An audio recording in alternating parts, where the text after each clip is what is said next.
Give me a bit because this will be my first time doing this, and I, for lack of a better word, I'm incredibly nervous. Don't worry about it. Eh. It'll be fine. And if you want to redo your intro, it's cool. Like, also, if you mess up, it's probably funny. Yeah, I gotcha. Well, I hope everybody likes Crime City. What now? Crime City. Crime City, maybe. Talk about New York?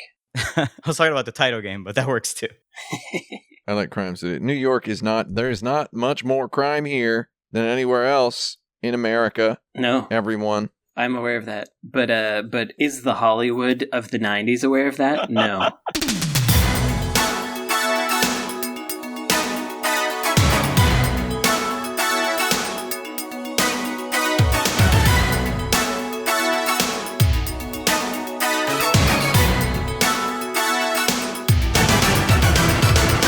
Well, let's go for a kill time. This is episode 244 of Insert Credit, a relentless smorgasbord of video game topics where our panel of experts must address each subject within the allotted time or face the wrath of the horrible buzzer. Filling in this week for Alex Jaffe, I'm Andrés, Velasco, y Coll, and my favorite video game voice actor is Kunihiko Yasui. He will always be Yori to me, damn it. Oh, I have to pick a favorite video game voice. My name is Frank Cifaldi, and my favorite video game voice actor.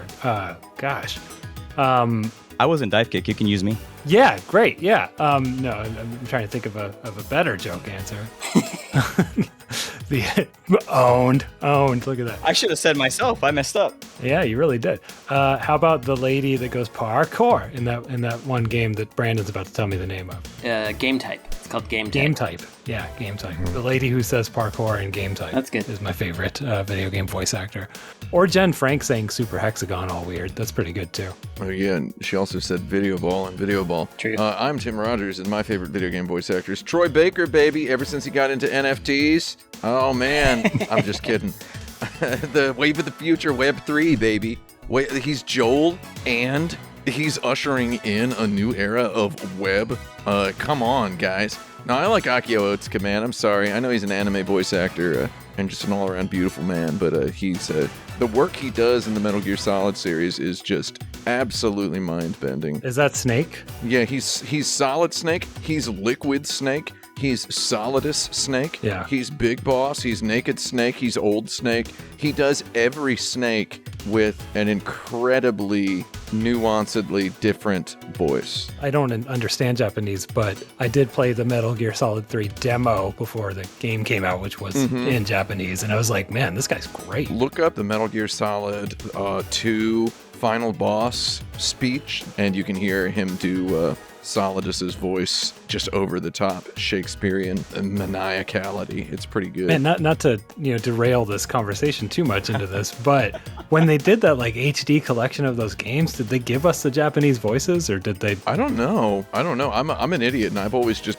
owned like both. Yeah, fair. That's a great question. Now I want to find out. After enough Otsuka, you start to become a real his last name about David Hayter. Incredible. Once you've had enough Otsuka. Yeah, but I need them subtitles though. I can't just anyway. They should do like an undub of those, an unofficial one. There might be an unofficial undub. They would rake in $60 from Frank Cifaldi probably if they did that. That's true. But only if it's like all of them in the same thing. Oh yeah, that would be the way to do it. Yeah. Someone will probably let you know. They make me buy it too, to be fair.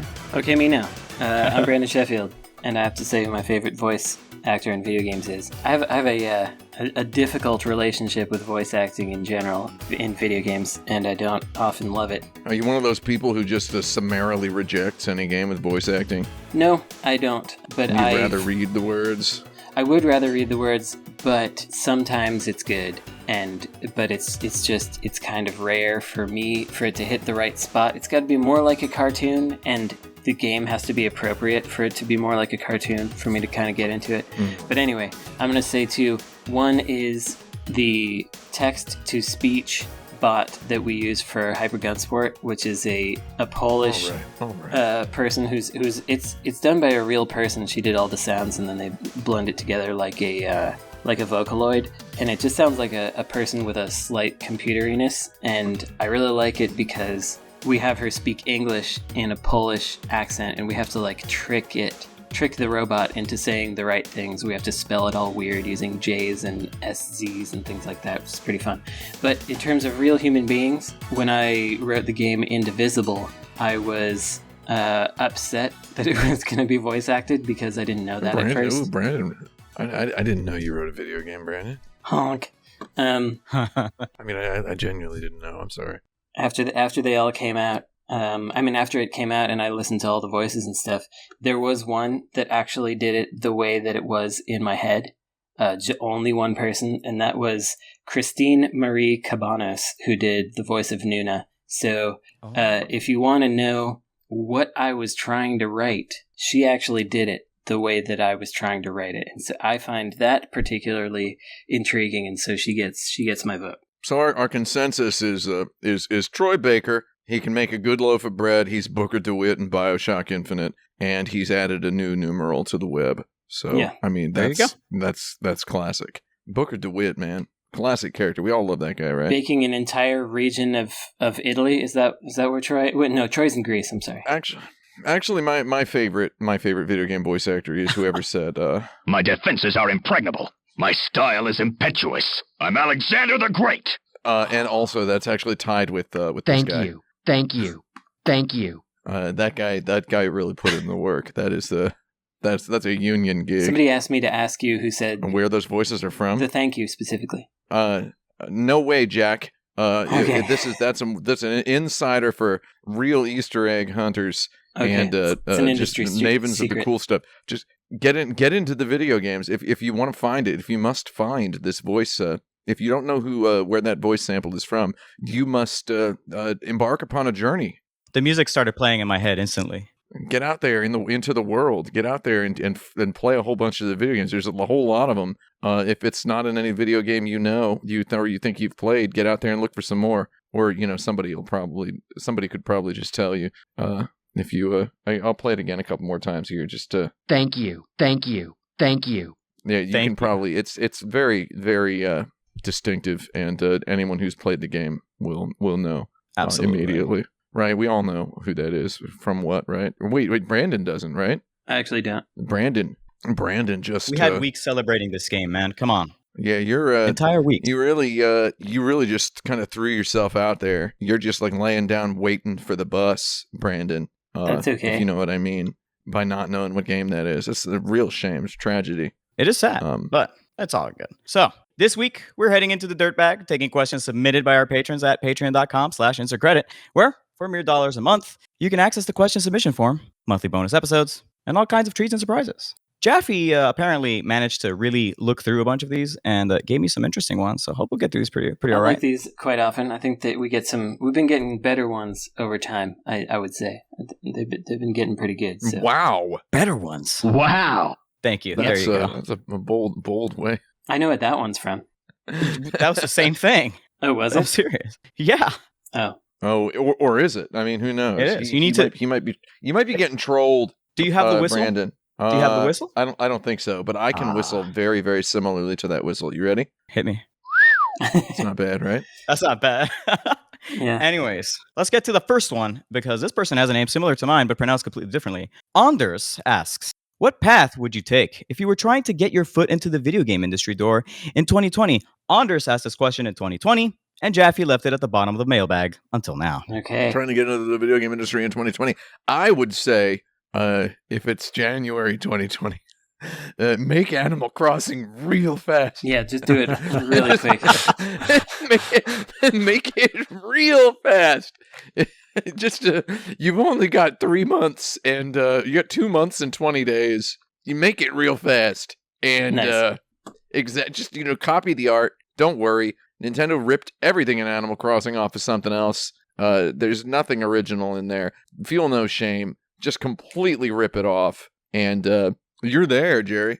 Yeah, make Stardon't Valley. Stardon't Valley. Stardon't spelled Donte. Is that how it's spelled? Yeah, I think so.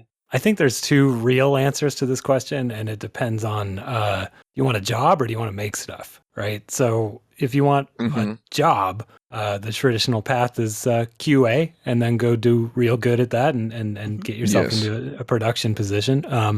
If what you want to do is make cool stuff, then the way that you do that is to go make cool stuff by yourself and build up a portfolio and hopefully make money doing it, but if not, maybe get hired somewhere based on the fact that you can make stuff. Yes. Yeah, I would say we're talking about January 2020. You may not know that a multi-year pandemic that has not ended is about to begin.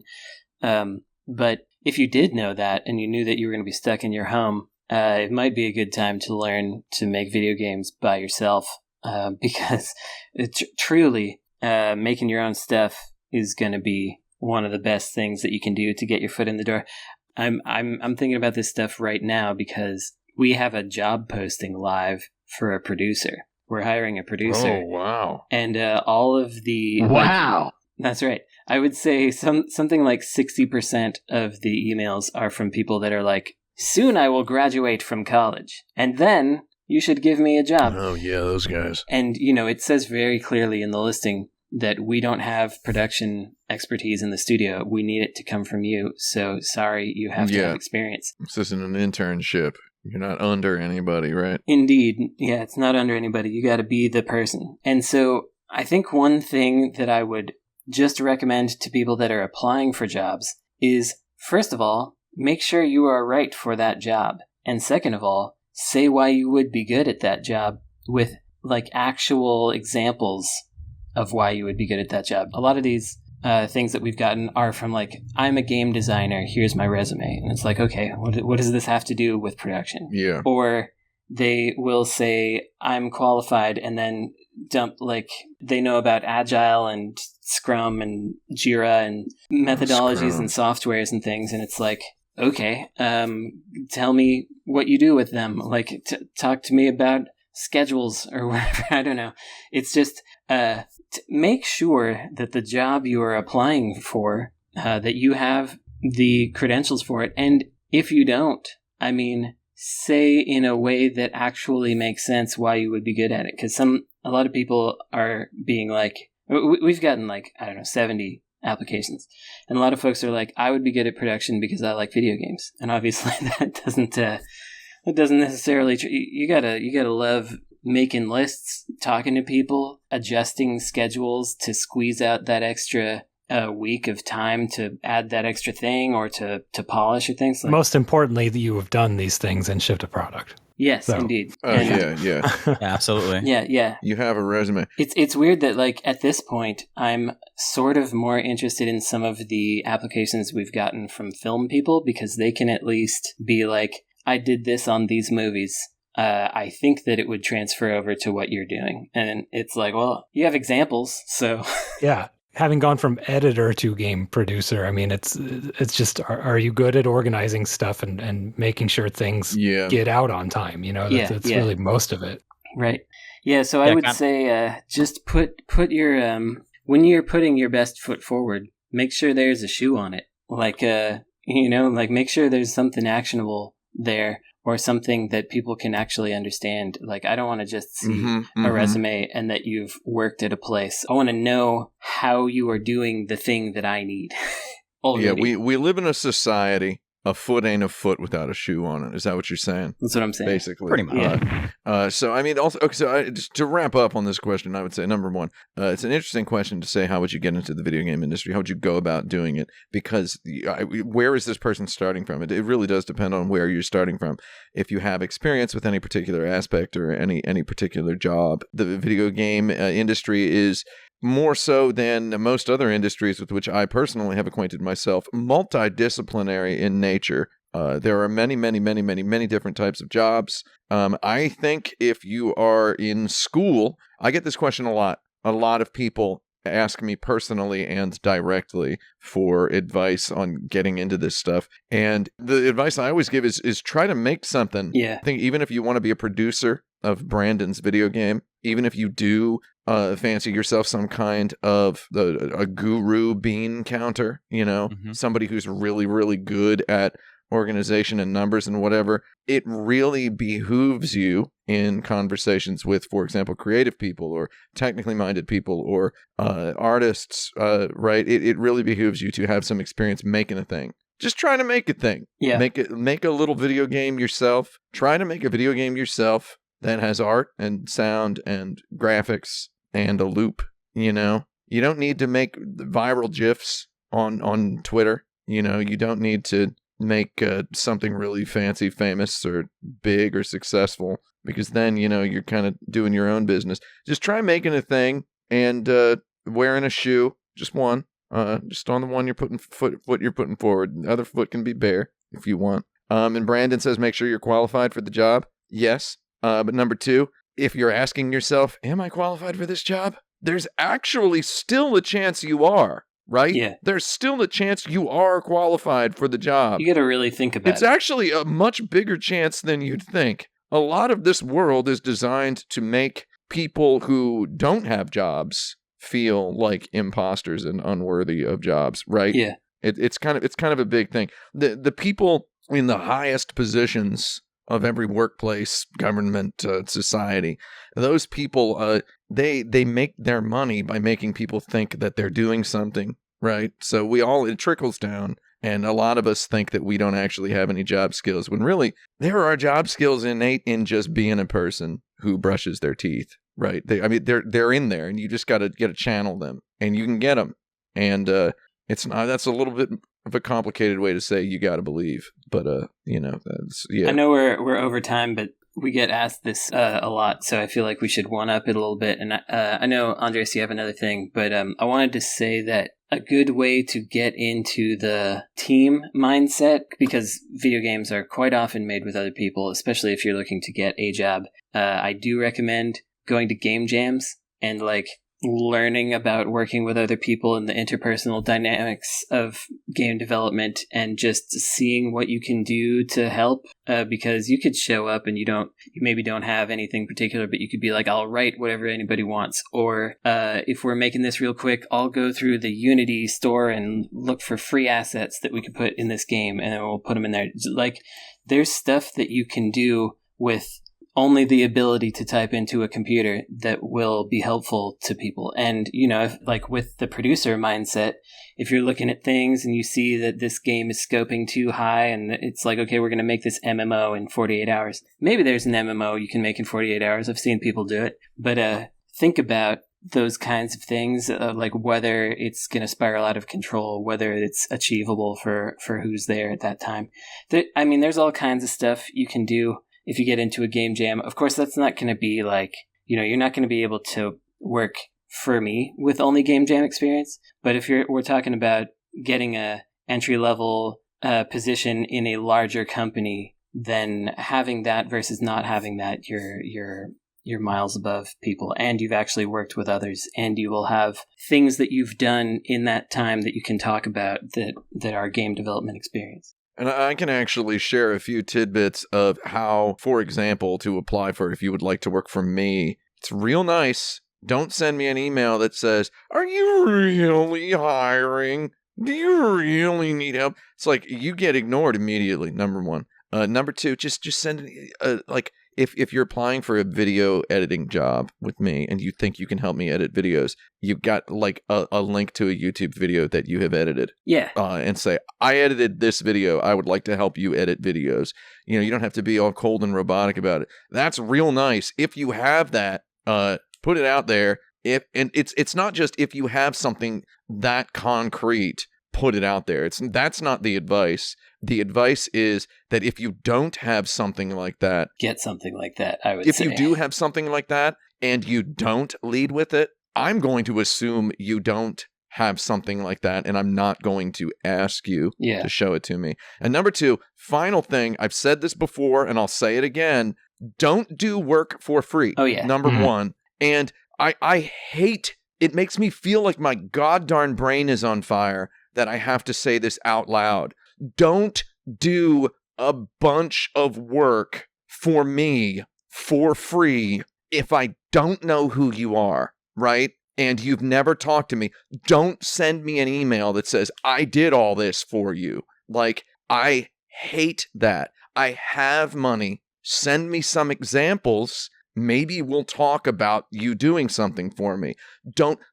I get 3 or 4 people a month doing this. Please, that's not something to do. That makes me feel weird. Absolutely. And it should make anybody who's in a I have money, man. Let's talk about money first. Yeah, I understand the impulse. I understand it as well. They wanna like prove they can do it, but it's definitely not the right approach. Yeah, I don't want to get into too many specifics, but people do this all the time. Andres, you had something you wanted about esports? Yeah, so the funny thing is that like in a lot of the discussion, a lot of the things are talking about how do I get my foot into the video game industry, specifically talking into like game development.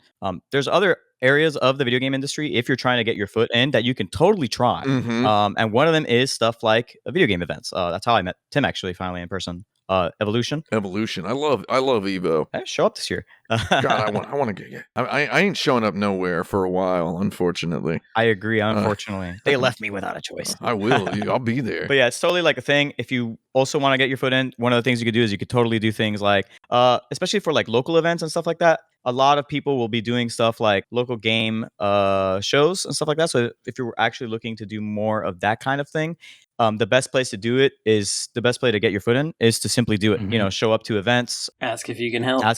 Well, and I think just do it is the answer to any question of how do I get everything. into. Yeah, I mean, Sure. you just do it. But very specifically, it's very easy to offer help to people at an event because people at an event are always freaking out. At all times. Everything's on fire always. So if you want to get, for example, you want to learn a little bit more about running a fighting game tournament, if you show up to like CEO or Combo Breaker, any of those things, and you go, hi, do you need help? People will look at you with pleading eyes and go, oh God, yes, please. And it's very easy to like at least get involved in stuff like that. You can pivot with that into some other stuff, like you might get into other esports events and stuff like that. So it's always like an option for you. And I don't know if we might want to just like cut a question or something if this is going really long, but I want to get into my stuff, which is, I run a charity. Oh, Lord. I run a nonprofit for the preservation of video game history. And we get emails very frequently with very well-meaning people looking to volunteer, which is great. But the thing is, like, if you're just emailing being like, how do I help? And that's it. It's like, I don't know. What are you good at? What do you want to do? What do you like doing? I think the example of showing up to an event where people are actively doing something right now and everything's on fire, sure, it makes sense to show up and just be like, how do I help? But people I don't know in my inbox just asking how to volunteer without telling me what it is that they think they can contribute, I don't know what to do with. When I got someone who was like, I'm an accountant, I'm like, yes, you can help. I got a lawyer once. It's like, yeah, you absolutely. I got, people sometimes will be like, I really enjoy sorting data and doing the really boring stuff. Do you need that? It's like, yes, I actually do. But the sort of like, I really like history and want to help. How do I help? It's like, I don't know. I don't have a volunteer program with like a list of tasks. I'm just kind of improvising here. So, I don't know if this applies anywhere else, but if you're looking to do volunteer work for someone that doesn't have a volunteer like program set up, let them know what it is that you think you could actually contribute, because it is free work and we appreciate it, but it's also like I have to manage you. What is it that I could sort of set you free on and expect results on? So let me know that. Yeah, I like that there's like absolutely completely different answers to the one question, and they're all perfectly valid. Yeah. But they're all, you just do it. Like, just do the thing that you want to do and then show me that you did it. Exactly. But do it the smart way. Be a smarty. All right. We answered the hell out of that question. That's what we did to that question. There was the Doom Demon. Yeah, there we go. All right. AOL Netscape asks, Ooh. Nice. what series or franchise has a spin-off game arguably better than its predecessor? Shoot. Ninja Gaiden, obviously superior to Ninja. Yeah. Ninja wasn't that good, but Ninja Ninja. Gaiden really took off. Fantastic. Mm. The king of fighters. You're talking about Maximum Impact? No, I'm talking about KOF to Fatal Fury / all the other ones. / Art of Fighting. Oh, Yeah. yeah. Is it really a spin-off or is it a spin-in?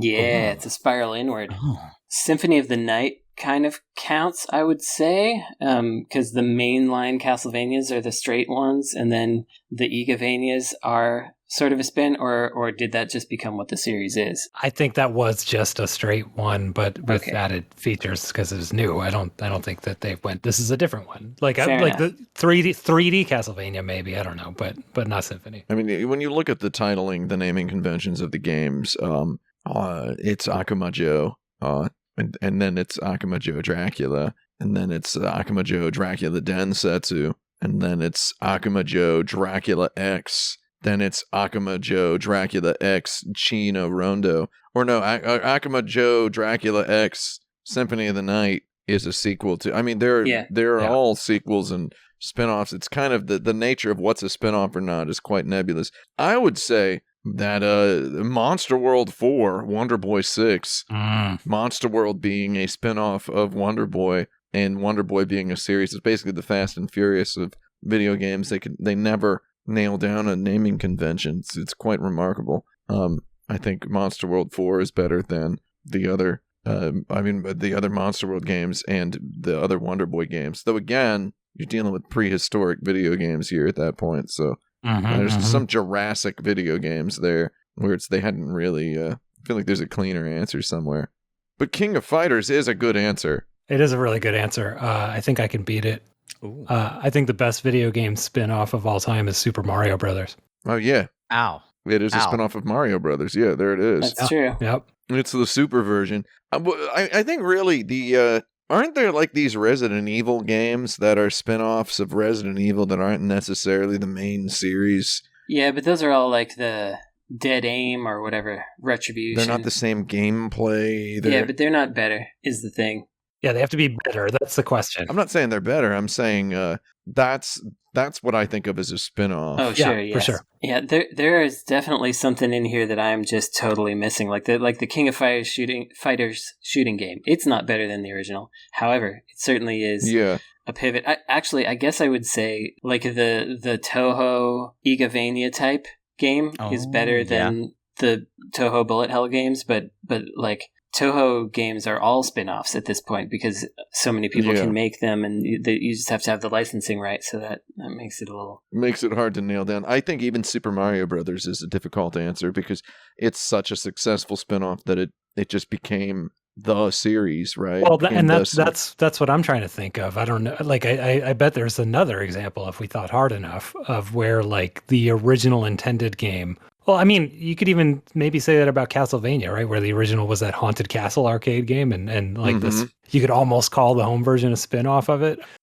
In trying to think of what would make a spin-off better than the original, I think it has to be something where it's like that became the series. The spin-off, overtook the original. I'm just having a hard time thinking. Oh, wait. Actually, I have one that's true for me that may not be true for most people. And in fact, I was playing it last night. Is it Sonic R for the Sega Saturn? It's not, though. I do have the joke answer of Sonic Spinball because there's a lot more spinning in that particular spin-off. Exactly. But I'm not a huge fan of the Might and Magic series per se. It doesn't really get me. However, Heroes of Might and Magic, or rather Might and Magic Clash of Heroes, the puzzle game, I think is one of the coolest single-player puzzle games that you can have out there. I played it through to completion twice on DS. I'm on my third playthrough on the Xbox Live right now, and I think that unfortunately it never got another version. But to me, that game it's fully different from the original series, and to me, it's my preferred game in the series to play. But I don't know if that would be true for anyone else. It's funny too, right? Because Heroes of Might and Magic itself is a spinoff of Might and Magic, which is basically like a first-person dungeon crawler. And people remember, I believe, Heroes of Might and Magic a lot more than they remember Might and Magic. I think that's true. Or my joke answer was going to be not even joke answer. Like I sincerely believe this, that Beastbuster Dark Arms on the Neo Geo Pocket Color is so much better than any of the other Beastbusters games by like a magnitude. Although I think there is only one other on the Hyper Neo Geo 64, but still, that's quite something. I also wonder, a lot of people like to say this, but is it true? Are the Souls games a spin-off of Kingsfield? No. I feel like no also. No, Demon's Souls was inspired by Kingsfield. But people do like to say it. But man, there's a lot of I was struggling to think of something Kingsfield, Demon's Souls, Dark Souls related. And it's like, no, they're all just... It's kind of like saying, calling Zelda Link's Awakening a spin-off of Zelda. It's like, it is a great Zelda, and it is just a portable one. It was just the Game Boy Zelda, where it's not the real Zelda, right? While you're waiting for the next real Zelda, play this one on your Game Boy, kids. And then it turns out that in hindsight, it's a masterpiece of some sort. But is that really a spin-off, or is it just part of the series? You know, that's just the nature of that series. Is Puzzle Bobble better than Bubble Bobble? Yeah. Time. I like that. Okay. Okay. I like leaving that question open for the audience. I don't think we should answer it. Thank you, AOL Netscape, for that one. Ross Hamrick I know that guy. asks, how would you remake the PS1 classic, Jackie Chan Stuntmaster? Alternatively, is that game great? Or, how good was Jackie Chan Stuntmaster? I am at a loss. I don't know what he's talking about. All right. Okay, Jackie, so I have a very I think I know where this guy's coming from. Jackie Chan Stuntmaster is one of the greatest video games of all time. It is a game by Radical Entertainment, makers of Scarface The World Is Yours, Simpsons Hit and Run. It's the other one, Incredible Hulk Ultimate Destruction, and So on Frank likes. Prototype. Prototype, yeah. One of the greatest video game developers of all time. How would you remake that game? It's a long and difficult story. I mean, there's just a lot going on in that game that's just good, and I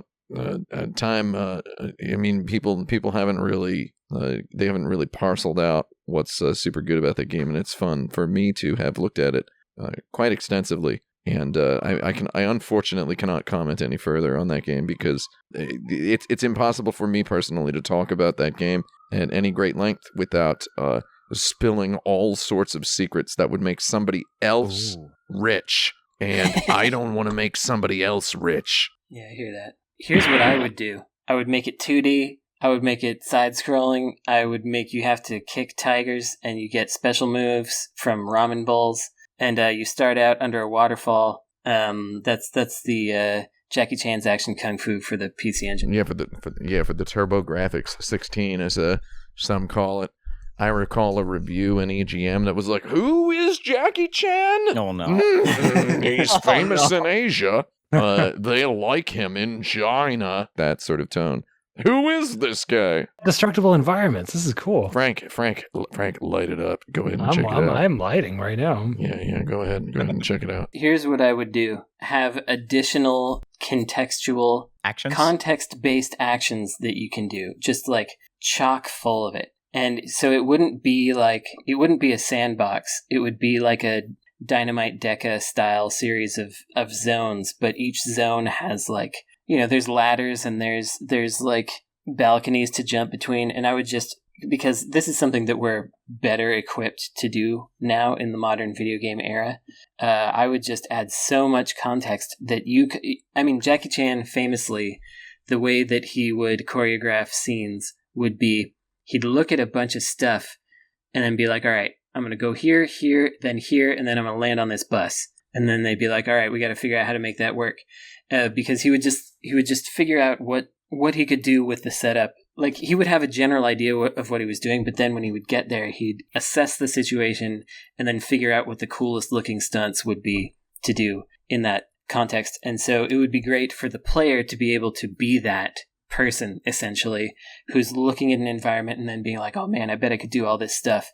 And then if you could do all that stuff, that would feel great. I want to play this game. Yeah, I agree with you, Brandon, and this might be an unfortunate cop-out, but watching this and hearing Brandon talk, I kind of think you do a Metroidvania, where you do have this world where you have to learn, weird stunt moves in order to parkour and do crazy stuff to get to a new place. I mean, you get a little bit of that in that Star Wars Jedi Fallen Order. It's almost as though a licensed game is a good idea and lets you make cool stuff. People often ask me for video game recommendations, and the game John Woo's Stranglehold is a game that I like. It's got a lot of problems, but it does a whole bunch of stuff that is somewhat similar to what Brandon's talking about. I think it's a neat game if you want to play a game that uses a license. It is literally a sequel to the film Hard Boiled, but it's a video game, which is a wild concept to think of. It's a spin-off of the Hard Boiled series, a genre-style one. It's a different genre. It's a different media.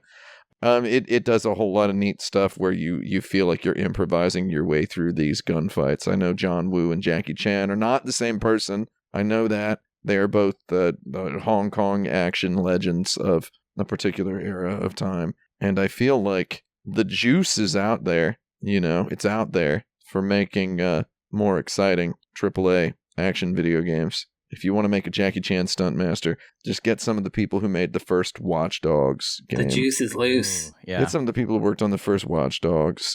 Get some, and then that's that's only one piece, 1/8 of the puzzle, I would say. Still much to learn from that particular game. And yeah, Frank, play it. Check it out. Play it. Give it a shot. I'm going to have to play that too. One of my favorites. I don't know. I haven't really ever talked I'm about a little it much, bored but- watching it now, but it seems cool. Oh, play it. You got to play it. You got to play it. You got to actually play the game. All right. Well, he's hitting a guy with a fish. I like that. Frank, have you ever played Incredible Hulk Ultimate Destruction? Yes, I have played Incredible Hulk Ultimate Destruction. It's- And I was very disappointed that Prototype, which is the sort of sequel, is just a lesser Yeah. Incredible Hulk Ultimate Destruction. Like Hulk, it's I don't know if it's lesser. It's that like it's not fun. It's very like dark and serious. Whereas the fun of Incredible Hulk is that he is that Prototype guy, but it's goofy.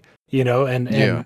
I mean, there's so much good goofiness in that game. Like there's bonus stages, and one of them is just you're on a roof, like holding an electric pole or something, and a helicopter just flies up to you, and for no reason just starts dropping soldiers, and you're just doing a home run contest with them. Yeah, the game owns. There's a I don't know, like maybe a tire shop or something that has an inflatable like mascot that's huge on the roof, and if you go over and pick it up, you now float when you jump as you're holding it. Like it's wonderful, that game. And It's in terms of controls and design, that Incredible Hulk Ultimate Destruction is quite a marvel. It's a little bit of a pun for everybody there. Thank you. And Frank, it sounds like you might enjoy the game Jackie Chan Stuntmaster made by the same people. might do. Check it out. Maybe I have to go backwards. I tried to go forwards, right? Because I was like, okay, what did they do next? And I didn't like it, but I'll go backwards. Try going backwards. You might enjoy the backwards. And what happened to these guys with Prototype? It ruined them. What happened to them is they didn't have a license because people made fun of their games for being licensed games. You got like Jeff Gerstmann making fun of Scarface, The World Is Yours, like relentlessly. Yeah, but they make their own stuff, and they make this like new metal thing that's just not fun. It's a real shame, because if it had been goofy, it'd have been something like Destroy All Humans or whatever. It would have just been passed off as some kind of kitsch. They had to try to blend in. They had one hard shot to blend in. They had Activision's money. They made a sequel. Those games, Prototype 1 and 2, are wonderful on their own terms, but they are, it is a little. The tone, I just can't get past. I want to have a good time. Is real bad. I'm surprised Sucker Punch survived the infamous era. All right. Yeah, we have another question lined up if y'all want to go That right makes in. sense. Ooh, Let's go. yeah, those are fun. All right. Horizontal Hold asks, which Nintendo IP do you think Sega of old could make a good entry of? Probably all of them. Yeah, you're right. I don't know. I think Sega is not super well equipped to do. Kirby. The Sega of old, very specifically. Yeah, Yeah. and you can interpret that anyway. There's a lot of Sega. How old are we talking? I don't know. Go for it. I think you can go up to Dreamcast easy. Yeah. Mhm. So Oh. F-Zero? Oh yeah, Well, I mean, they did make an F-Zero. Yeah, they though. did make that's So- that's so a slam it's, dunk. So Yeah, I mean, that's a good answer. Yeah, I wouldn't want the Sonic Adventure 2 team touching like Mario, for No. example. no. We got a little bit of partisanism on this show with regard to at least one Yeah. of the panelists who That's would me. just summarily declare that one company is way better than the others. no, I would love to play the bad Zelda that Sega would make. They would make a really bad one, but man. I think Oh, yeah. I would love to play it. It would be terrible, and everyone would want to play it. Yeah, absolutely. Such a formally strict video game that Sega, the Genesis, I love the Genesis, man. I love all of these game consoles. The Genesis is one of my children. I do believe Landstalker is one of the top 5 best video games ever made. The Landstalker is like the bad Zelda that Sega made, right? No offense to Sure. Zelda, no offense to Sega, no offense to Landstalker. It's the bad Zelda, and it's also way better than any Zelda, not just because it tries stuff. It also succeeds at stuff. Yeah, their bad Zelda. They had a couple other bad Zeldas, Sylvan Tale, and Yeah. oh, wait, did they make that? And then there was No, they didn't. Ragnarsenti was like one of their sub companies. I guess. Ragnarsenti, Crusader of Senti, Soleil, as it's also called. Link Oliver's Story, Magic Knight, Ray Earth, Dark Savior. Yeah, I love Imaginary. They made a But bunch I think of them. Star Fox. I think they would legitimately do a good Star Fox. I think. Oh yeah, the AM2's Star Fox. I think AM2 would do a fantastic Star Yeah. Fox. They would do a better Star Fox than most of Star Fox, so Yeah. that's fun. If Shigeru Miyamoto were allowed to consult, because Miyamoto definitely had, I believe, a positive influence, so we can say, on the video games he worked on. I think he had a positive influence as a producer, by the way. If you're applying to any jobs on the internet, Yeah. Shigeru Miyamoto is a producer. He's also a game designer, sure. He was a game designer on some old Nintendo games. The bulk of his career, he has been a producer. So keep that in mind. He's an organized man more than he's a creative man. Or, who am I to say? I don't know the inside of his brain. I want to throw out a Blue Skies Kid Icarus. Oh, yeah. Yeah. Sure, I buy it. So I don't know, like Dreamcast era Sega doing a kind of interesting Kid Icarus, 3D flying game, sort of like the 3DS, but more Sega. Kid Icarus is the heck out of a Sega. That is the Dreamcast Nintendo franchise. I think we can all kind of agree that, like, the tighter designed and the more Nintendo-y a game is, the less likely Sega could do it. But the floppier and looser and more open to potential interpretation it is, the more likely Sega might do a really good job of it. I think that tracks. I could see Punch-Out, actually, even though that's not, Sure. a loosey-goosey one. Like, I think that it's defined enough that it's almost a template, and it's just good design at that point, like just good, good enemy puzzles. So I could see a good Sega Punch-Out as well. I think Smash Bros. Would be much funnier if Sega made it. Oh, man. Can you'd you imagine? Be knocking people into the moon and, hitting people into volcanoes and stuff. Smash Bros. Is already a Sega game, basically, in terms of the way it feels and plays. I would say, so this is an interesting question for many reasons, and it resolves in a little bit of a philosophical breakdown for me, because you answer the question, and then you think about what's the Sega equivalent, and the beauty of the Sega equivalent is such that how dare you rhetorically deny Sega the beauty of their already existing thing. For example, Panzer Dragoon is Sega's Star Fox, dude. Sure. Right? They looked at Star Fox and like, oh, we can make one like that. And then they made Panzer Dragoon, and then they made Panzer Dragoon's Vi, one of the greatest video games of all time. One of the top 10, probably, best games of all time. And it's like, I don't know, man. Do you really want Sega to make a Star Fox? I mean, yes, the Space Harrier Afterburner style AM2 game is always you put a little bit more of the Star Fox structure on it, but it's like flat out Panzer Dragoon is a Star Fox. I hate to use the word clone, but it's in the Star Fox mold, the template, right? The family. Yeah, it's in the family. Panzer Dragoon's Vi is way better than any Star Fox game. It is Sega's bad Star Fox. I want to see Pokemon Snap on the Dreamcast, and they make their own peripheral for it. Oh, Lord. And it's just different chows. Yeah, it's all different that's chows. That's not true. That's how they would have done it if they'd made a Pokemon Snap. Yeah. Remember, Pokemon Snap was one of those games that just like topped the list of millennials the most wanted remakes or whatever. Yeah. Right. And then Nintendo did make a new Pokemon Snap, and this is the worst metric possible, but I don't remember hearing anything about that one. It's true. After it came out, I saw a little bit for like a couple weeks, and then it was gone. Yeah, millennials are slobbering at the plate for a remake of Pokemon Snap, and Nintendo is finally giving it to them. And nothing happened. OMG. And then it's like, okay, cool. Well, that's like the entire River City Ransom, Kunio-kun franchise. Same thing here. No one actually wants those. Hey, I feel I'm being attacked. All right. I love Kunios. I love Kunios. I want Kunio to appear in a Yakuza game in the future. Oh, yeah. I wanted the Kunio team in KOF. Yeah, dude. Oh, that would be chill as heck. All right, well, I guess we'll be back right now after a short break. Okay. Obviously, there are a lot of games that Nintendo makes that Sega can't, and that's always been the case. But I think it's cool that there's still games that Sega makes that Nintendo couldn't, and that's basically Yakuza. Nintendo would never. Yeah, correct. They could never make that. That's cool. Sega still exists. They're still alive. Yeah, there's still Sega. There's still some Sega in that Sega, which is that shouldn't be. Yeah, I know. So I'm looking forward to the next generation. I mean, the last 3 or 4 Yakuzas were not directed by Nagoshi. So I hope that they can take that talent forward and be like, okay, do something else. I hope they have the foresight to be like, all right, you've done your time doing this under this other guy. Now he went to Tencent. Now let's make something better. Try to inspire them with negativity is what I'm interpreting modern Sega as, but I hope they do that. Sincerely, Brandon Sheffield.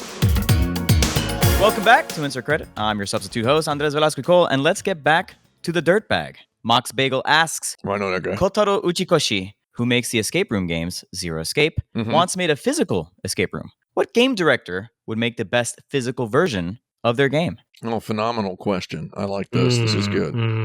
Probably Matsuno, because he'd just make a board game. He'd make like he'd Yeah. make some kind of a obtuse ruled board game with a bunch of little miniatures Fancy that he miniatures. hand designed and painted himself, and then and it would be really deep and involved, and you'd like it. There would be a little plastic speaker in the middle of the board that plays like 7-second loops Yeah, of Hitoshi Sakimoto compositions. that's right. That it then feeds seamlessly into another loop every time a turn ends or events are happening on the field, a la Vagrant Story. Yeah. That could actually work. I want to play this game. The actual question, right, is a physical adaptation of a specific game, right? Yes. Yeah. Yeah, so that's unfortunate because that really limits it, because my first thought is like, I want Bennett Foddy to make some weird physical frustrating experience.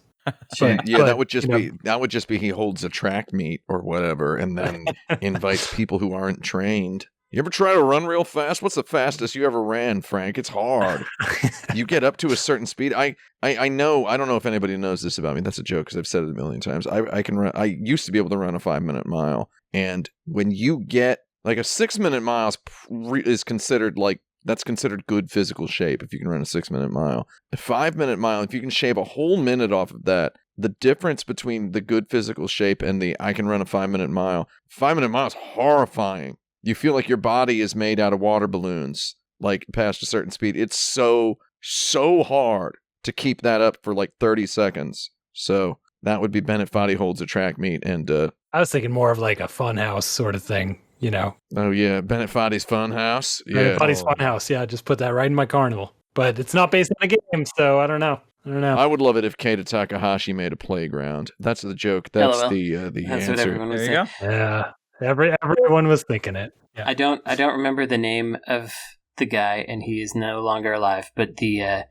director of Illbleed making a goofy, weird, haunted mansion that you could explore, like a spooky funhouse. I would love it. Oh yeah, I think that would be great. any That'd be Silent Hill haunted house would be good, right? Hmm I mean, that's the answer I went to immediately. Is a Silent Hill themed haunted house. You get the actual persons, key persons involved with Silent Hill. Get Akira Yamaoka to make the sound. Yes. You know. I think you need to design it where you're never in a group. Like it's one person Oh, alone yeah. at all times. Oh yeah, Maybe you geez. have to find each other. Sort of an inverse escape room. Oh, that could be, yeah. The Illbleed one is because it's goofy and it's not going to actually scare you. This sounds like it would actually scare you. I have you ever been to an actually scary haunted house?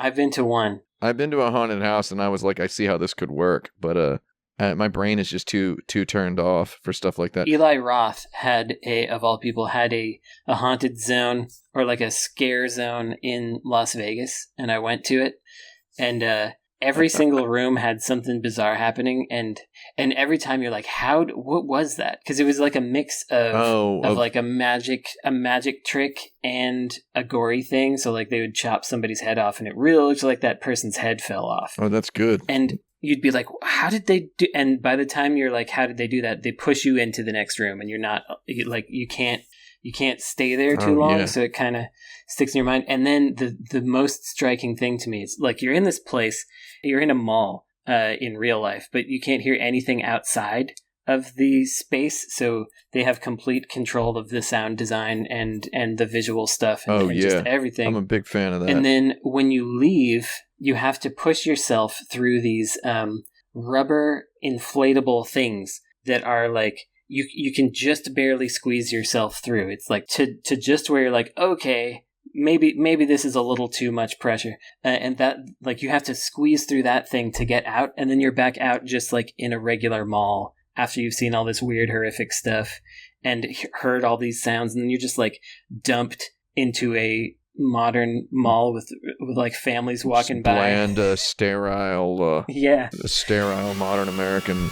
That moment was like the best part of the whole thing, because you have to force yourself out of this like birthing tube or whatever, Ah. and then you're just in the mall, and you're like looking around at the other people, being like, "Whoa!" I was surprised. Yeah, It was really good. I've never been to any of these immersive theater things, but I've always been interested in going to like Sleep No More and that sort of thing. And then you always hear game designers name checking Sleep No More when they're talking about their inspiration for designing stuff like The Last of Us or The Witness or whatnot. Every game designer was checking out Sleep No More at a certain point in 2010, 2011, right? It was a thing. And there was that opera that they did in or not an opera or ballet or opera or something that they did at Union Station in Los Angeles a couple of years back, where everybody walks around with Bluetooth headphones on, and there's dancers performing in different areas of the crowd. The whole idea of just being like asked to walk around and experience stuff, I think that's much cooler than Keita Takahashi designing a playground.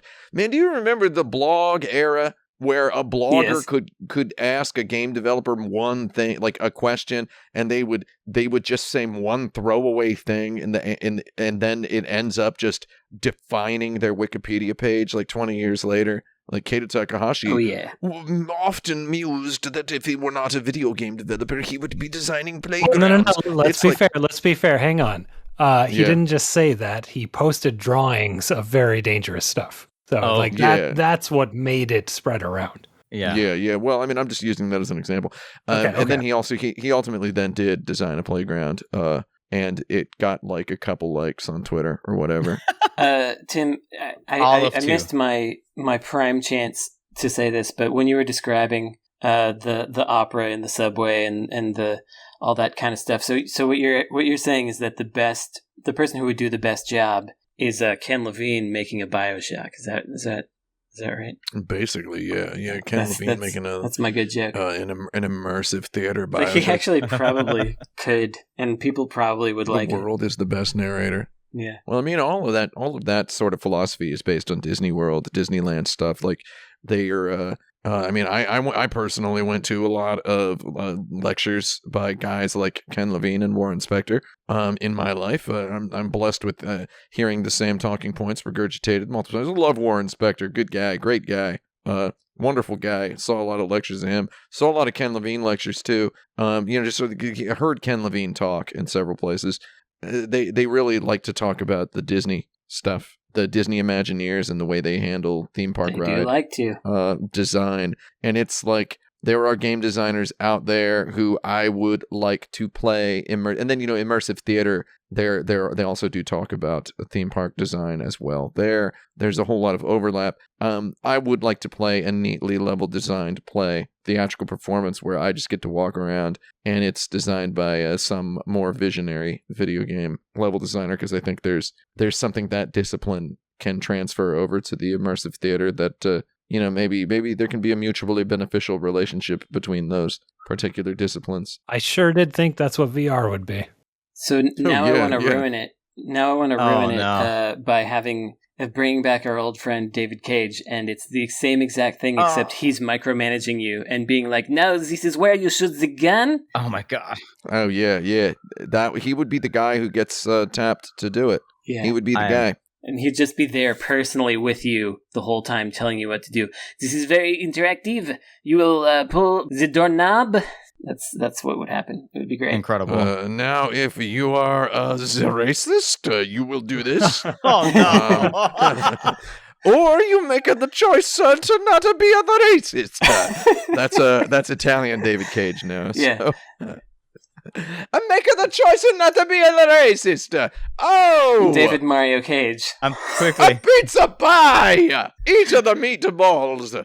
And then that's how our David Cage has now become a Super Mario.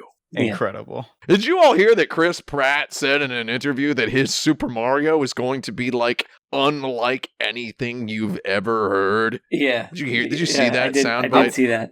I was trying actively to forget it. Because it's just going to sound like Chris Pratt. Of course. It's just going to be like, oh, it's just Chris Pratt. The headline was Chris Pratt's Mario will be unlike anything you've ever heard. Is he going to go, hey, it's me, Mario? Right? What's he going to do? Right? Yeah. Like what's unlike? I heard a lot of human voices in this life of mine, Mr. Pratt. He's gonna switch voices every word, so it'll be it's me, Mario. Oh god. I eagerly anticipate your gauntlet, Mr. Pratt. My ears are prepared. Little sidebar there. I'm trying not to laugh at the idea of Chris Pratt trying to get through Mario's voice. Anyway, Dilson, please save me. Dilson asks, what are the best crouching animations? Yori's. A crouching tiger. I like the one in City Hunter for the PC Engine. I also like the one. Which of the Rolling Thunders is it that I like? Rolling Thunders Maybe all it's got 3. spider legs going. He Yeah. gets on the ground, his legs are pumping. Yeah. Knees pumping. I mean the Ninja Warriors crouch, like they're running and gunning with their crouch animation. That's pretty good. Mm-hmm. Guile's crouching block, Oh, Sure. yeah. where he blocks with his entire back. Mm-hmm. Oh, Master Chief's teabag crouch. Oh, the teabagging. Master Oh. Chief. Gotta throw it out for him. You know what? At least one time. Can I just say we like Sonic the Hedgehog here. We like him a lot. We like him, boys. But True. his crouch is wimpy. That's His true. crouch is wimpy, but He looks really scared. the opposite of his crouch in Sonic Mania when he looks up is fantastic. Yeah, he I does like this little eye blink when he looks up. It's so good. Yeah, very I legit. think Paul Revere did that. A good crouch animation in Castlevania Symphony of the Night. When Alucard crouches, his cape takes 2 extra frames or so to flutter down. It goes floomp. Yeah. Batman does that in the Konami Super Nintendo one based on the cartoon as well. So he's got really good Oh, flop shoot. cape. Yeah. Maybe it was the same animator. Oh, could Or be. just some- Yeah. Somebody had some goofy idea that they just they needed to get out there. I love, so I think Sonic's crouch is wimpy, but Mario's crouch in Super Mario Brothers 3 is iconic because he just collapses into a half-sized Mario Mhm, with his mhm. hands on his hat, and it's real fun to crouch and jump up and catch the magic wand, and he snaps in a single frame. There just aren't very many fun 3D crouches. I've been trying to think of them, and most of them are like very utilitarian, or they just kind of don't look like anything. I think there are good crouches, like Bayonetta has a good crouch, but it's like in the middle of a jump animation or whatever. It's not just Bayonetta's got a pretty good crouch. like it's not just like a regular crouch that you can toggle with a button or whatever. The Marcus Phoenix thingy run. What do you call that run? The Roadie Run. Roadie run. There you go. Yeah, the Roadie Like that's Run, not yeah. that's not a crouch, but it's a nice animation. But he doesn't actually really have a crouch because he's more like sitting when he's in cover. Yeah. Sort of a crouch. My years of writing expertise have taught me the technical term for that is hunker. Oh, yeah. That is called a hunker. What he's doing. Hunkering in there. He's leaning against something. His back is straight. His butt is low, but it's not touching the ground. Yeah. That's a hunker. And you often will hear people say hunker down. That's usually what they mean. That's a word that we have, it's just been kind of passed along a beach ball on the crowd of modern life.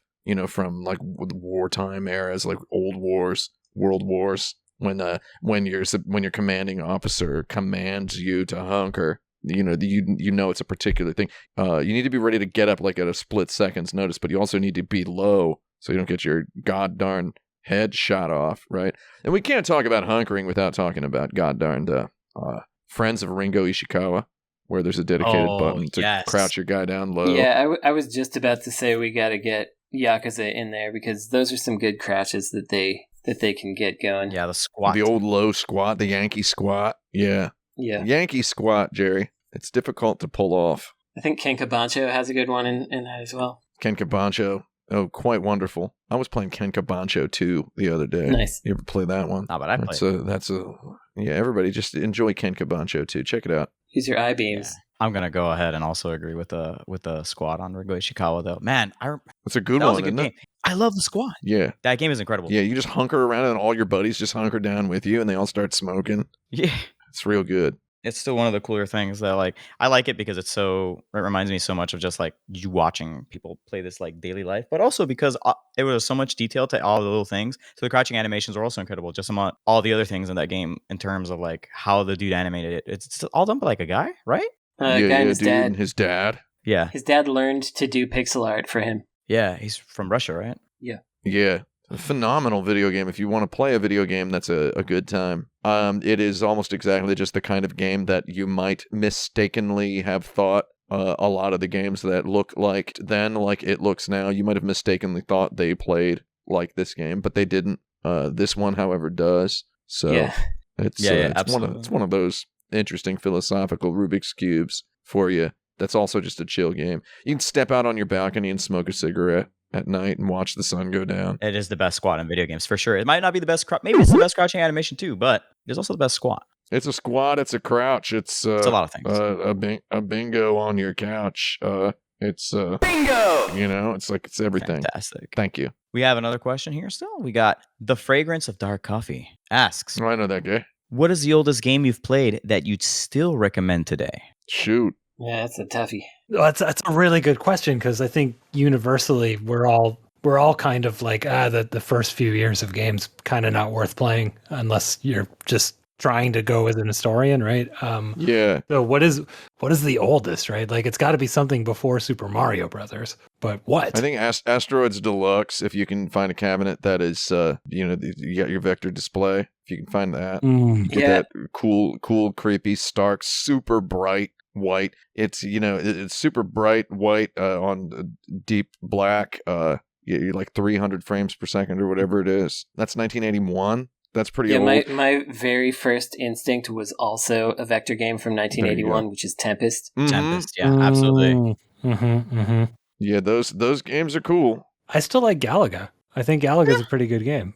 Original Galaga's legit. Speaking of Tempest and Galaga, Gyrus is pretty good. Gyrus Another game is you good. can just waste a ton of time on. What's the oldest one so far? Is it Galaga? No, I don't think so, right? I think it would I still think be we're all Asteroids. in, let's see, when's Galaga? We're all around 81. 81. Galaga's 81. Okay. I know Galaga's 81. I was trying to think of an earlier one, and I thought Zookeeper was earlier, but it's 2 years later. So the interesting thing is like Asteroids Deluxe is like the second. It's like not Asteroids. It is Asteroids Deluxe, released in April 1981. It's a different Asteroids. It's not already they were going, I think we can make this better. So it's a lot of these old ancient crusty games are thought experiments. Like, would I recommend you play the original Space Invaders? No. Play Space Invaders Extreme. That game's it's everything Space Invaders wanted to be. I've got one, but it does need to be 2-player more or less. But okay. I would submit Dog Patch from 1978, which is the inspiration for Hypergun Sport. Oh, is that the game you ripped off? It's the game I ripped off completely. No. 1978. Don't play that. No, it's actually pretty. It's pretty good. It's actually great. Frank and I played it a bunch. Game. Yeah, because and it's one of those games where it's sorry, Brandon, it doesn't work unless you have the controls that are on the cabinet. It's totally.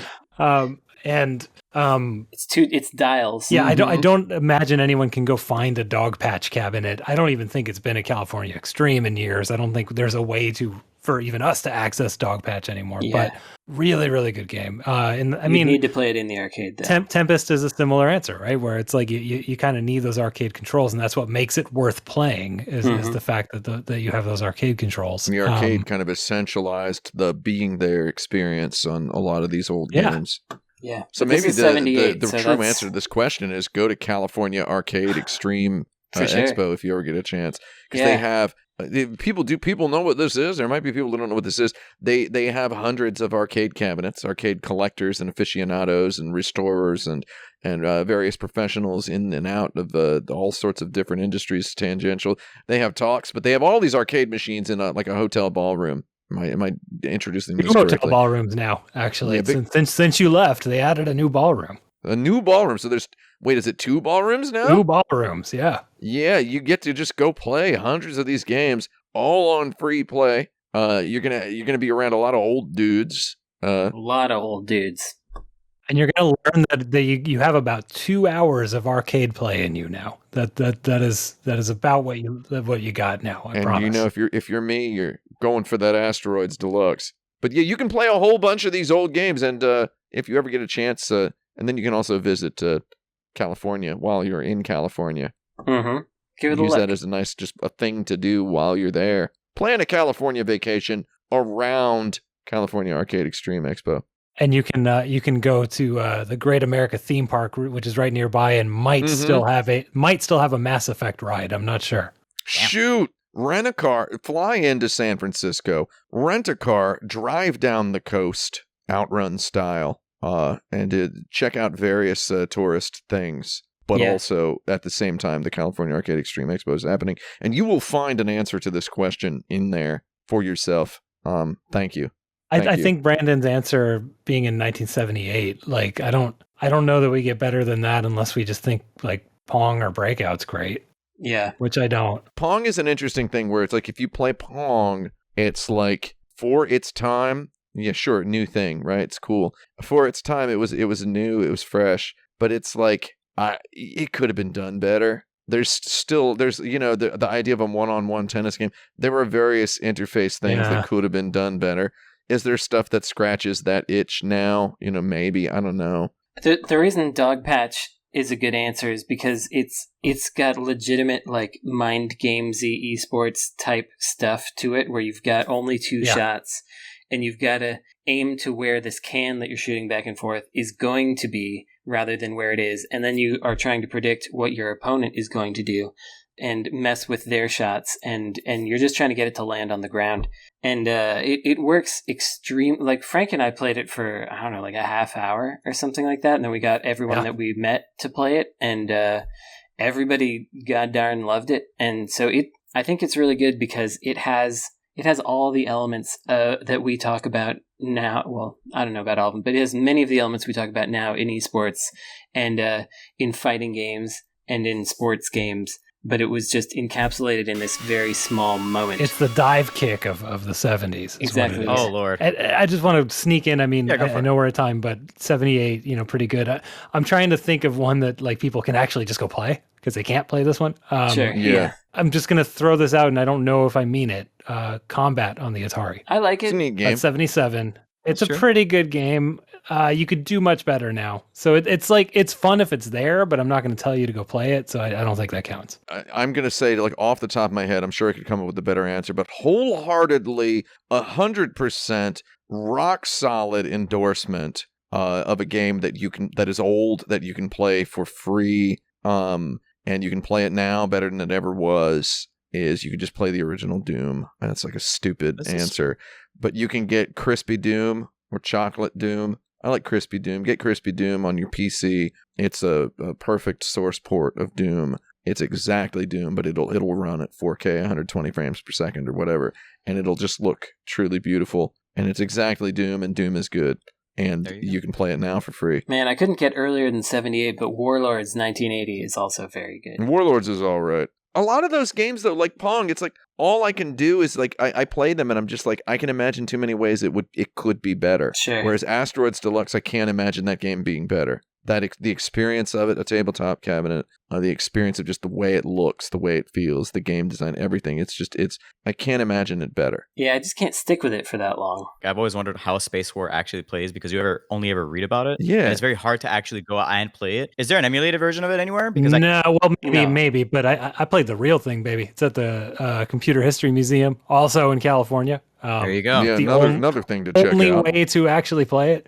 On the PDP-1, right? Yeah, it's on the only functioning PDP-1. They have Space It's in War. San Jose, right? Yep, or around there. I don't know where. South Bay somewhere. Yeah, Campbell, whatever. I don't know if he's still doing it, but when I went, they had an old man volunteer who explained the game and played it with you. That man was Steve Slug Russell, author of Space War. Yeah. Oh, baby. He volunteered on weekends, and you could play the first computer game against its author for free. That is amazing. I don't think he's doing it anymore because I think he's wheelchair bound now. I think he's, but I did it, baby. Good. Well, it's not a good game. It's an all right game. It's an all right game. I mean, hey. I mean, there was a brand new idea, I guess. Well, there you go. I mean, whatever. We can It's forget. got quite a legacy, tell you what. The gravity parts of it are actually very interesting because you can learn to sort of slingshot yourself and do some interesting strategic stuff. It's very analog, if you know what I mean. That's what I'm saying. I think it's literally analog, actually. Speaking of old games, Lunar Lander 1979, I would 100% recommend.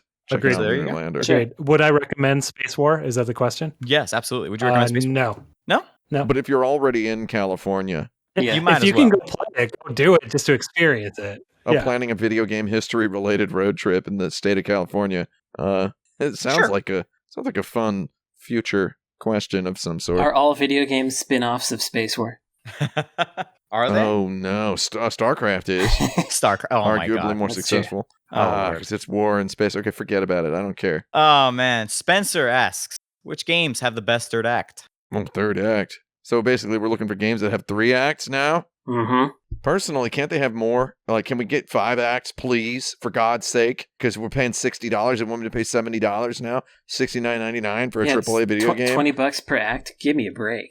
I need 200 hours, and I need the 5 acts, please, in all my AAA games. 500 hours if I want to get 100% completion. Oh my god. That's a joke. So in the movies, the 3-act structure, do I understand this correctly? The most common complaint of a film from a critic, such that it has become a cliche, is that it lags in the middle, right? Most common. That is probably the most common critique by both professional critics, mainstream critics, art house critics, typical audiences. Your mom might say, it got kind of really boring in the middle, right? Like, it's just the most common thing. And then the third act is wow them in the end and you've got a movie, right? So third act is the part that has to really kind of start, punching big. So Well, and in games, it's the part that few players get to, so might not have as much effort put into exactly. it. Yeah. It is the part that people come out of a movie praising. They can forgive a lagging second act if the third act is a bonanza, right? But in a video game, a good third act almost usually has to follow a good second act, right? Yeah, for because sure. the laggy middle is the part where people tend to drop off out of a game. The real question is, what is a good video game second act? But we can answer that question later. Yeah. That's like, how do you make the second act of a video game good? Because we all know about vertical slices, right? We all know what a vertical slice is.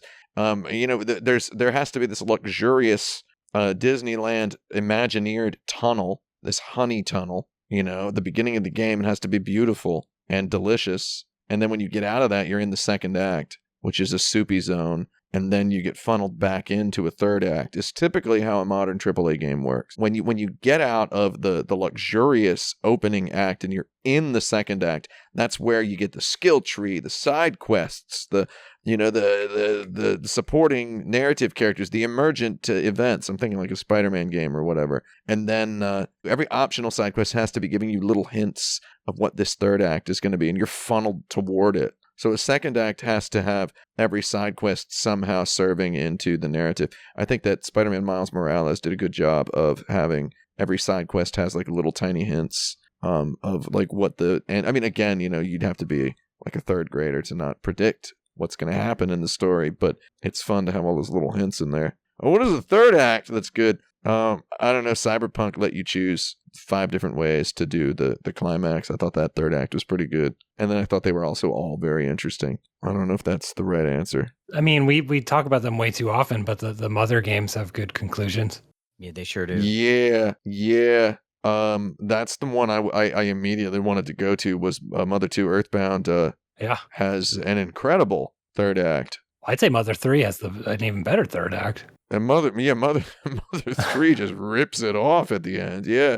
I mean, it rips off its own everything. It's I'm talking like a Band-Aid. It really... Right. Not a copy really machine, but a Band-Aid. Yes. Like one huge Band-Aid off the world. Undertale has a really good third act as well. Undertale is also helped too by how short it is too, right? Like that it can condense all of what it wants to say into 3 very shorter acts. So it doesn't run into that problem of, it lagged in the middle. It's like, nope, there was no time for that. Run. I guess when we talk third acts in movies, your film criticism professor's first example is always King Kong, right? So King Kong has the New York City act, and then it has the Island act, and then it has the back in New York and the ape is on the loose act. Ape escape. So the King Kong third act is like the ape is escaped, yeah.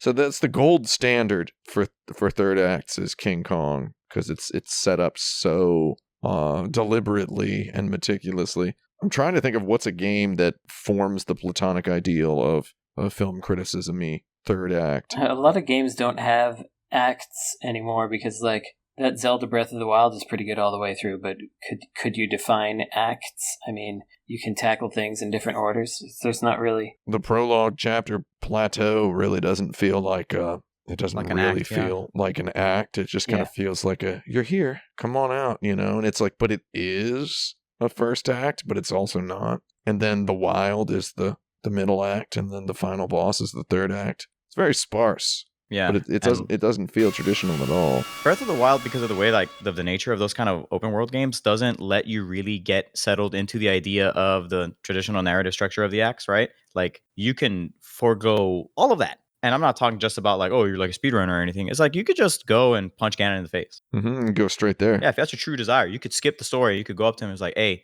I have words. I still think one of the best. It's I haven't talked much about Breath of the Wild in public. Actually, we streamed it last week. People beg me to stream it all the time. I streamed it on twitch.tv/actionbutton last week.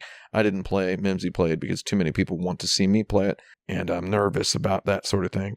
What are you, nervous? Yes. So I think if you put a gun to my head and ask what is the best on-screen text prompt in video game history, it's when the dude at the end of the plateau chapter in Breath of the Wild tells you have to go to that castle and kill Ganon, and then like you turn around and look at the castle, and then it's like main story mission, kill Ganon, right? That's incredible. I thought that was really, really good example of video game UI telling a story, because you had all these other like prompts being like, go to the shrine and get the seeds or whatever. Like all these little dumb, stupid little prompts leading up to then your next mission is beat the game. Yeah. That rules. Everything's like, haha, look at all these fun little things you could do. Anyways, your next one is murder. Yeah, go kill this guy. I thought that blew my mind. All right, now it's time for our lightning round. This week, we're returning to one of our oldest games, name design. We're going to go down a list of names, and you have to quickly design a video game based on the title alone. This week, the subject is popular podcasts. Oh.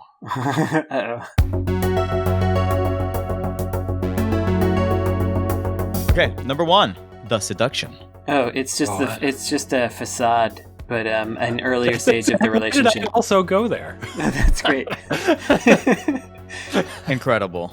I think it's All right. a puzzle platformer with minimal graphic aesthetic. Can you push a box enough to express your love? You mean like Limbo or whatever? Yeah, something like that. That almost felt like Catherine for a second. Sure. Oh, There's a lot of those push a box to express your There love. you go. Catherine, more like catheter. Am I right? Oh, no. You might be. All right. So, number 2, The Daily. It's a newspaper. It's Paperboy. We finally got a new Paperboy. Yeah. Oh yeah, And it's actually good this time. AAA Paperboy, more like. AAA Actually, Paperboy. Paperboy's fine. Sorry, Paperboy. I didn't mean that was very mean to AAA Paperboy. Paperboy is the only game that I did well on arcade pit. Well, I mean, when you say finally, you mean why hasn't anybody done an edgy reboot of Paperboy? Yeah, a prototype like A Final Fight Streetwise of Paperboy. Maybe with number 3, we'll be able to get the answer to that. Morbid. Morbid. It's a game about running an auction house. You're trying to get more bids. Thank you. Oh, yeah. Thank you. Yeah, no, Thank you. I got nothing else in that. Yeah. I think it's a ripoff of this Morbius movie that all the kids make memes out of, But it's just like a shovelware, Shoot. PS2 like vampire brawling game called Morbid. Oh, yeah. Made by Phoenix Games. Yeah, oh exactly. my god. Morbid. Incredible. Number 4, Smartless. Smartless? Smartless. That's a game where you play me. Wait, what? I don't know. I don't know. I'm gonna say that it's a game where the Suddenly thought of Boom Blocks for some reason. it's the opposite of one lost phone. You're trying to lose your phone so you don't have a smartphone. Ooh, I like that. Next one, number 5, Crime Junkie. Ooh. It's Narc, but from the enemy's perspective. Yeah. Yeah, dude. God, I love Narc. I just watched the episode of The X-Files where Eve 6, the band, got their name, which I didn't realize until I was watching the episode, and they were like, what about Eve 6? And I was like, what? But What? God, anyway, yeah, that rules. during that, Scully has to take a couple of children into a bathroom, and as she goes, she passes by a narc machine, and she just really looks at it, just really stares at it real hard, and I guess she realized by joining the FBI that she became a narc. The Narc, yeah. Incredible. The narc. Okay. Yeah. Number 6, Park Predators. Oh, It's a Dark Souls like, but it's about Central Park in New York. Oh, I was gonna make it lighter, and it's gonna be like you're a cat and you're trying to catch birds and mice and stuff. I would play that game. You're one of the predators in the park. Instant purchase. And it's got a shark thing where you become a bigger predator. Yeah. There you go. There you go. You become a Pomeranian. Yeah. Number 7 is Father Wants Us Dead. Oh, it's Don't Wake Daddy, but in Unreal Engine. Yeah. Exactly. That's it. Finally, we get a new Don't Wake Daddy. Incredible. Man, what if there was a Hollywood movie Don't based on Wake Don't Wake Daddy? First of all, can you imagine the tweets? It would be, Hollywood is all entirely out of ideas. It would be so funny to see those tweets. But also, man, Don't Wake Daddy. Dwayne The Rock Johnson is daddy. Yeah, exactly. Dwayne The Rock Johnson is absolutely daddy. Yes. Absolutely. Yeah, oh my God. Then he is in the video game as well. So, And when he bolts out of bed, the editor actually cuts the frames, so he actually does sit up in one frame. Nice. just dunk. Man, and then Don't Wake Daddy 2 would be Don't Wake Daddy 2, Wake Daddy or Die Trying. Those who dared to wake Daddy would be the third one. And is 4 finally Father Wants Us Dead? Yeah, then 4, Don't Wake Daddy 4 is Father Wants Us Dead. Incredible. And it's basically Five Nights at Freddy's, Five Don't Nights Wake at Daddy, Father's. the board game. Five the board Nights game, at the Father's. movie, the video game. You gotta survive a weekend. Five Nights at Father's Deadly Mansion. Oh no. All right, number 8, Strict Scrutiny. Okay, this is a stretch, but it's that Suzuki Bakuhatsu game where you're taking things apart, ordinary household objects I know that game. apart in order to have them not explode, and it's very strict about how you have to unscrew and screw things. So it's strict scrutiny. You get it? See where I'm coming from? No. It's basic. You basically describe keep talking and no one explodes, but contained in one house, and you don't have a friend to help you. Yeah, and there's just a lot of screwing and unscrewing. So Maybe keep that's that the one. scrutiny out of is what I'm talking about. Okay. I see. It went over my head. I'm very. It's okay. It wasn't good. So go ahead. It was number 9, Stuff You Should Know.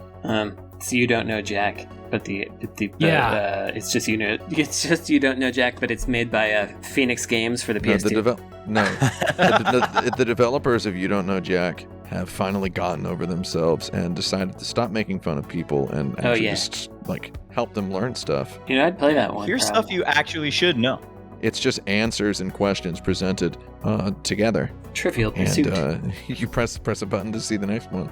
No competition. And after the correct answer is revealed, there's a short little video clip that goes into a little more detail, and you learn and you see it in action. It's nice. Perfect. Delightful. Last one, number 10. The Ben Shapiro Show. I was gonna first say first person shooter, but I'm gonna change it to beat 'em up. It's a beat 'em up, and all the enemies are Ben Shapiro. I'm okay with this. Do they all just instantly explode when you touch them? Is it just gratifying? Like Hokuto no Ken style. You hit them and they just go.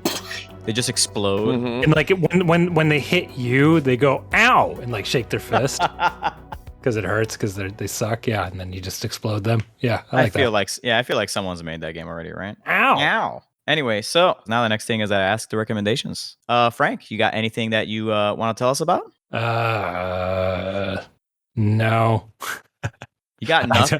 I don't know that I've consumed any media since last time. It can be anything. It doesn't have to be media. The last time I was on, Brandon recommended some snacks. That's true, I did. That's true. Brandon did recommend snacks. I like snacking as a concept. I think that's good to do. I can't do it. No. I can't get away with it. I don't know, man. No, I don't recommend nothing. Fair enough. I recommend you listen to some other show. Come if you want recommendations. I'll do it. Listen to Stuff You Should Know. Based on the hit video game. I'm going to recommend the movie Space is the Place, with full caveats that it is problematic and there's no woman with a sentient thought in the entirety of the film, but it is the weird exploitation free jazz experimental movie with Sun Ra where he goes to space and then comes back to liberate all black people and bring them to space where they'll be free from oppression. And it's a pretty interesting movie, and it's got a lot of weird nonsense in it, and Sun Ra is just a weird dude.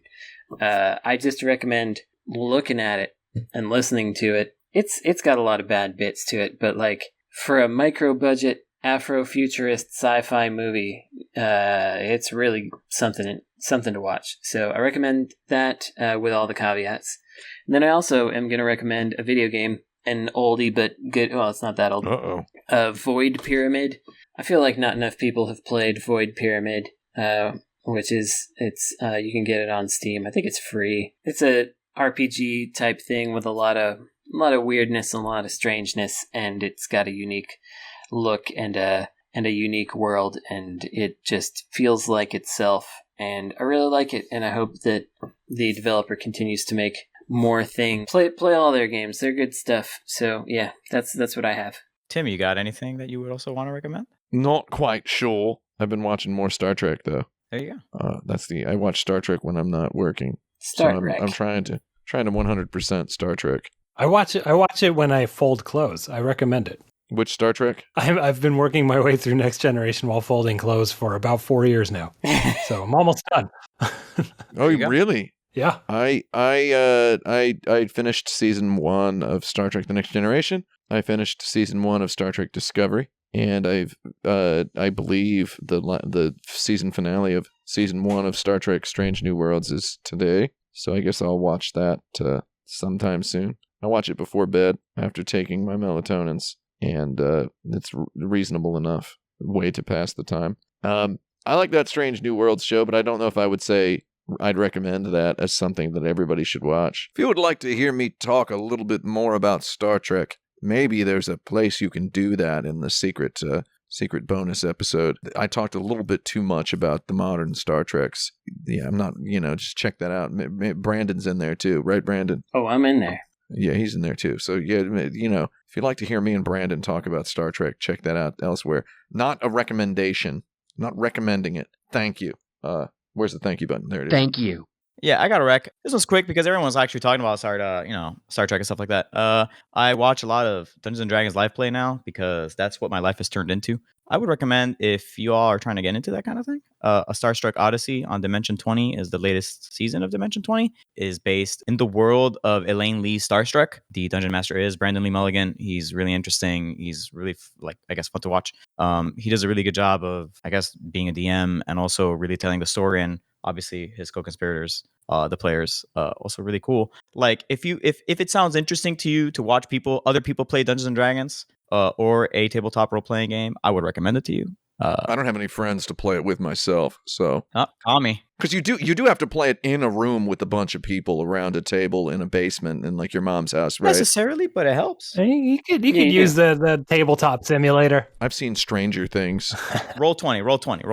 I did think of something that I saw this past week that I would recommend, which is from Summer Games Done Quick. There was a Super Mario World relay race with ROM hack with custom levels that were made just for the show, and that was my favorite run this year that I've seen. Really, really, really interesting levels. I mean, like adding mechanics to this game, that no one's seen before. Live in the show practically, and the Maddie Thorson, very Celeste-like Super Mario World level is absolutely brilliant and hilarious. So go watch that. Yeah, I enjoyed that run so much. I know exactly what you're talking about. They're so yeah, it's good stuff. Good stuff. God, their level is so funny. It really was. It's like, actually, there are like a lot of good things from this GDQ this time around, and that one was, I think, one of the highlights. So yeah, that's a good call. Anyway, I'd like to recommend that if you're listening to the show in some format where you can subscribe to or review podcasts, that you engage with us in that way to keep the algorithms pushing us upwards and forwards. You can also go to patreon.com/insertcredit, where you can become a patron to submit your own topics, listen to monthly bonus episodes, and get other exclusive content. You can also join our community at forums.insertcredit.com, follow us on Twitter at insertcredit, or search for Insert Credit on YouTube. The show is edited by Esper Quinn, with original music by Kurt Feldman. I'm Andrés Velasco y Coll. I'm Frank Cifaldi. I'm Tim Rogers. I'm Brandon Sheffield. And you have now saved your game.